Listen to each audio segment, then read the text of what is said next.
today's brief video, I want to talk to you guys about the 4 different types of denial that I experienced when I was quitting smoking weed and forms of denial that I often see many of our clients struggling with. If you're new to the channel, my name's Dr. Frank. I'm the founder of AddictionMindset Recovery Coaching, a company dedicated to helping people quit nicotine, THC, energy drinks, and adult media content. The first form of denial that I struggled with was admitting that weed could be a cause of all my problems rather than a solution to all my problems. And I'm not talking about like being in denial about addiction. That would be far too generic for this channel's content. I'm talking about, I'll give you an example. I was starting to develop symptoms of Cannabinoid Hyperemesis Syndrome. I was getting that morning nausea. My muscles were aching all the time. I was losing a ton of weight. I had lost, I think, somewhere between 20 and 30 pounds, probably from becoming malnourished. And here I was smoking weed, thinking like, oh, weed is going to cure the nausea. Weed is going to actually help me with this. I was getting panic attacks regularly. And here I would go, smoking more weed, thinking, oh, weed is going to help me with the panic attacks. Weed is going to help my depression. And I could not be convinced, come hell or high water, that weed was actually causing some of these problems rather than helping to solve some of these problems. I don't want to put all the blame on myself for this because, we're constantly inundated by social media influencers, by other people that we may or may not look up to who do preach about the benefits of cannabis. And don't get me wrong, weed can help all of those things, anxiety, depression, stomach problems. But in my case, as someone who was struggling with an addiction, as someone who had gone too far off the deep end with their cannabis use, it was certainly the root cause of many of my life issues. And I believe it's really, really hard when you're trying to quit if you're under the mindset that weed is the solution to your problems rather than the cause of your problems. We see this in a lot of people who struggle with cannabinoid hyperemesis syndrome. They struggle so much, just like I did, to admit that, wow, weed is quite literally killing me. Weed is quite literally giving me no benefit at this point in my life. All it is a source of destruction to my health, both mentally and physically. That's a hard thing to admit with weed because you might have loved it at one point in your life. The second form of denial that I think people deal with is the idea that life will be better without weed or without cannabis. And we see the same thing in people who are trying to quit vaping, trying to quit using nicotine products.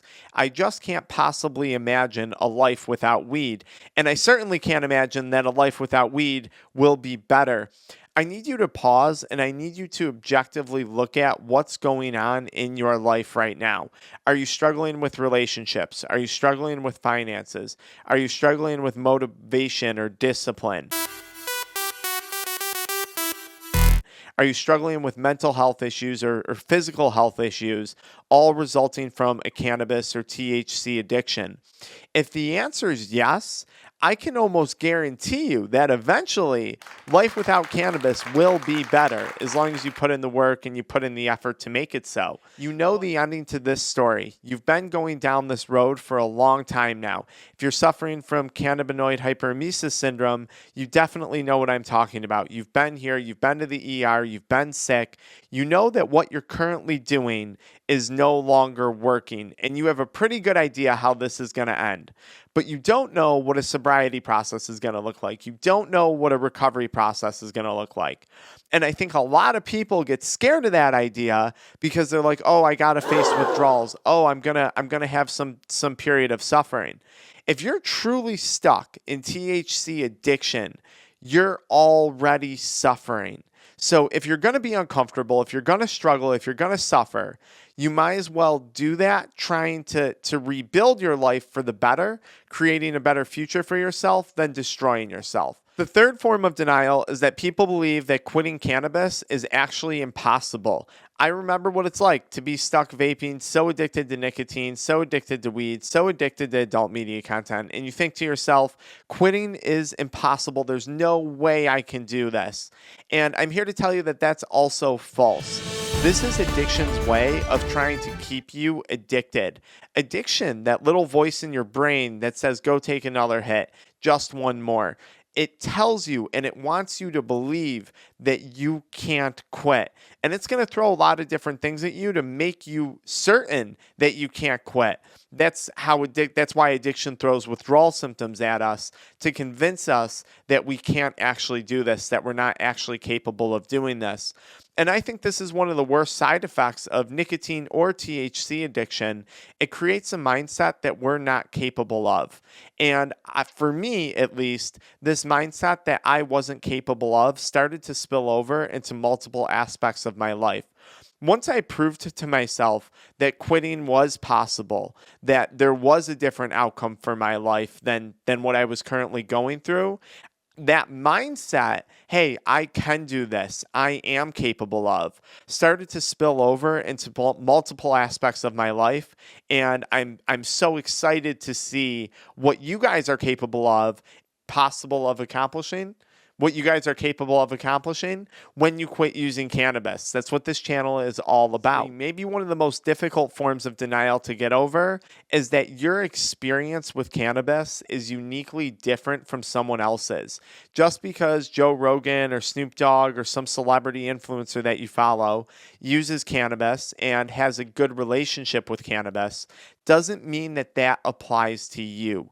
Your experience, your use, where you are in your journey with THC is very, very different from where someone else might be. So you have to remember, put yourself in your shoes, not in someone else's shoes. This was one of the hardest things for me when it came to quitting.